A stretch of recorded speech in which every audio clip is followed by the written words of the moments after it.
avec ce boîtier FPGA et cette matrice de LED, j'ai refait le Snake. Dans cette vidéo, je t'explique comment j'ai fait ça.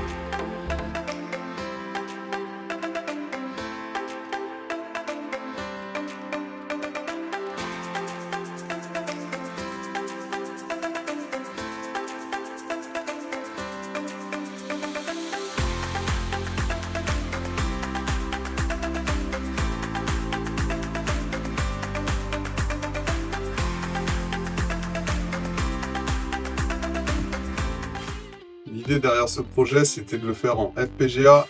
Si tu connais pas les FPGA, je vais t'expliquer vite fait ce que c'est. C'est un petit peu comme une grosse boîte de Lego en fait. T'imagines qu'il n'y a pas de microprocesseur dedans. C'est nous qui décidons comment est-ce que chaque élément électronique est câblé. Et donc à partir de là, on est capable de créer un petit peu comme des sortes de microprocesseurs qui vont traiter l'information. Typiquement, là on a l'information en entrée, qui va être avec les boutons gauche, droite, haut et bas, pour aller vers la matrice de LED. Et donc tout ce traitement-là, toute cette intelligence, on vient la créer grâce à vraiment des éléments les plus basiques qui soient, c'est des portes logiques. Qu'est-ce qui permet de faire ça? C'est les transistors. Dans un boîtier FPGA, il y en a un tas de transistors qui sont là, prêts à être câblés, entre guillemets. Tu vas me dire, avec un Arduino par exemple, tu es capable de faire exactement la même chose.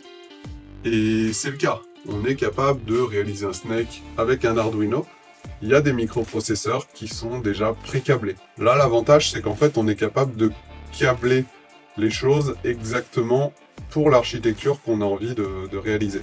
Donc typiquement, l'architecture, ici, ça va être le Snake. Ici, on va avoir différents éléments. On va avoir la tête à gérer. On va avoir de la gestion de collision. On va avoir quoi d'autre? La gestion du bonus. La gestion de l'aléatoire.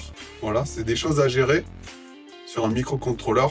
Généralement, il y a des librairies qui sont déjà toutes faites, qu'on peut utiliser, et ça marche instantanément.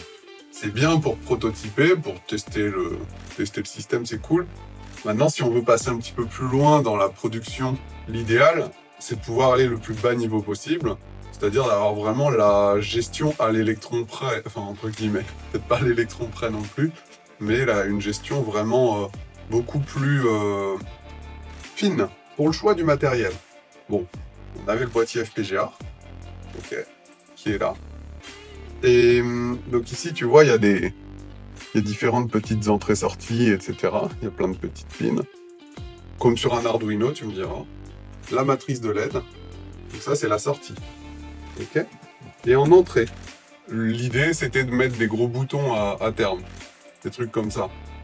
Et en fait, en cherchant un petit peu dans les tiroirs là, j'ai trouvé ce joystick. Et ça c'est parfait du coup pour diriger le Snake. Je sais pas si tu te souviens du jeu sur le Nokia 3310. Voilà, on vient se diriger sur une matrice de LED en 2 dimensions. Voilà, et donc du coup il vient bouger de gauche à droite, de haut en bas. Il évolue sur la matrice. Au début, je voulais te montrer ça commit après commit. Je te laisserai le soin d'aller sur le Git repository. Tout est en open source, donc franchement, n'hésite pas à aller voir. Le problème, c'est que sur une vidéo comme ça, c'est assez chiant. Il y a 118 commits.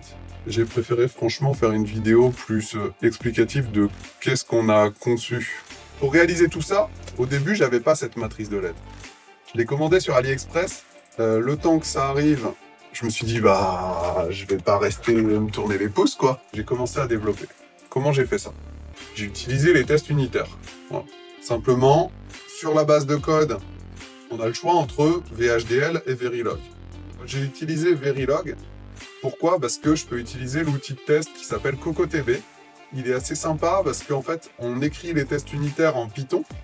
Donc l'avantage, c'est qu'on peut faire un code un petit peu propre, bien factorisé, etc. Et ensuite, lui, tout ce qu'il fait, c'est il fait un pont vers le code Verilog. Le Verilog, c'est ce qu'on va pouvoir injecter là-dessus. Donc à partir de là, CocoTB, en fait, ça a été un petit peu mon meilleur ami pour pouvoir commencer à concevoir, à réaliser toutes les logiques sans avoir le matériel en ma possession. À partir de là, moi, j'ai commencé à faire des premiers tests. Premier test, simple. On s'assure que toutes les LED soient éteinte. C'était un petit peu le premier test fonctionnel. Une fois que tout est éteint, qu'on est sûr, voilà, qu'on a vraiment testé sur chacune des LED. Donc pour ça, j'ai fait une boucle pour parcourir chacune de ces petites LED. On vient s'assurer de poser la tête du snake. Donc là, j'ai posé un pixel au vert sur cette LED là. Donc là, celle du milieu, quoi. Donc là, la tête, ensuite, elle se dirige de gauche à droite. Donc en fait, moi, c'était le premier test. J'avais pas encore connecté ces boutons là, voilà, au snake. Donc elle se déplace de gauche à droite. Ensuite, je commence à gérer la logique de... Et là, j'appuie sur le bouton haut. On gère que ça monte en haut. J'y suis allé étape par étape pour vraiment gérer les cas logiques un à un. Alors, au début, tout était un petit peu codé dans le cœur. C'était vraiment... j'ai vraiment mis en place les logiques. Ça, tu peux le voir si tu parcours les commits sur le Git repo. Clairement, c'était un petit peu en dur, écrit vraiment... c'était un peu bulky, c'était pas fou. Il y avait plein de problèmes. Je les voyais d'avance avec l'habitude, voilà, je les voyais tout de suite. Mais volontairement, je préfère quand je commence à concevoir un algorithme comme ça, un système, je préfère vraiment commencer par un système un peu sale, sans forcément essayer d'aller chercher à avoir la plus belle base possible. Parce que, de toute manière, on a la liberté de venir refactoriser derrière. C'est l'avantage aussi d'être sur un système programmable comme ça. C'est que là, on n'est pas dans le dur. Une fois que tout est en place, bien sûr, là, on vient améliorer un petit peu les bases. La prochaine étape, ça va être de gérer le bonus. Voilà. Donc, j'ai fait en sorte de pouvoir gérer que le bonus se place sur telle LED. Mais en fait, comment je place le bonus? On est d'accord que le bonus, c'est la pomme, hein, si tu as déjà joué sur le 3310.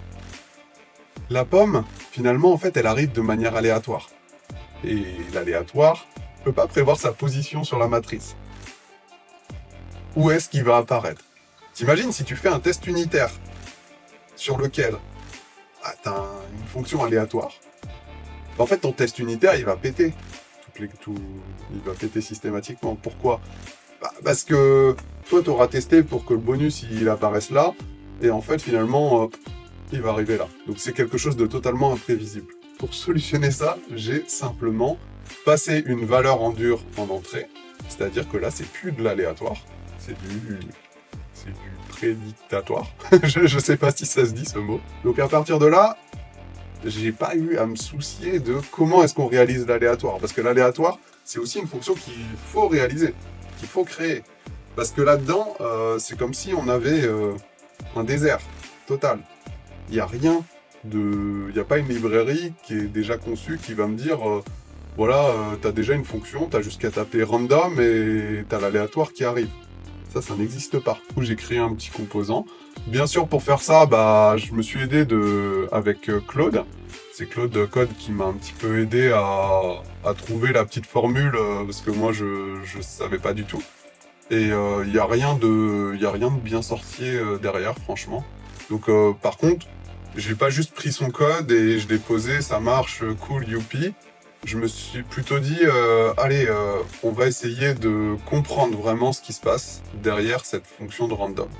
Donc, qu'est-ce qui se passe en fait typiquement? C'est qu'il y a un calcul qui est appliqué à chaque étape, à chaque top d'horloge.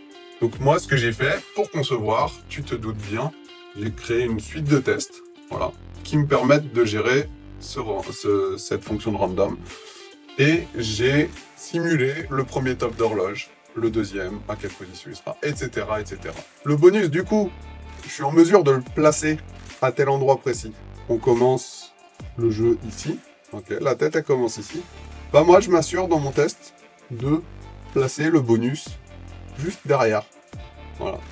Comme ça, au premier cycle, il mange le bonus. Et je peux du coup m'assurer de voir à l'écran s'afficher un premier pixel de la queue. Ensuite, on va un petit peu plus loin. L'idée, c'est de pouvoir gérer au moins 3-4 pixels.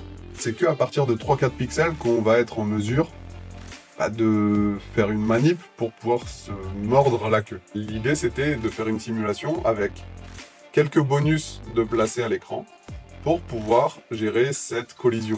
faut aussi prendre en compte que le fait de manger le bonus, c'est une gestion de collision en soi. C'est une collision vers le bonus. Là, bah en fait, c'est la fin du jeu. Voilà. Donc là, j'affiche un écran rouge et c'est fini. Donc voilà un petit peu les étapes de développement que j'ai mis en place. On n'oublie pas, j'avais pas en ma possession la matrice de LED. Ça fait que tout ce que je faisais, je le faisais dans le terminal. Je codais mon truc, je lançais la suite de tests, etc. Et j'avançais comme ça, sans jamais tester en réel le truc. Une fois que je l'ai reçu, petit livreur il est venu, il m'a filé ma matrice, j'étais tout content, je me dis, ah, c'est cool, ça va être parfait. J'ai testé, j'ai branché. Et ça marche pas. Ça marche pas instantanément. Bon, c'était pas grave, en vrai, j'ai pris 10-15 minutes pour comprendre. En fait, il y avait une pin de reset qui était inversée. Bon, rien de bien méchant, mais voilà. Et une fois que c'était parti, c'était ok.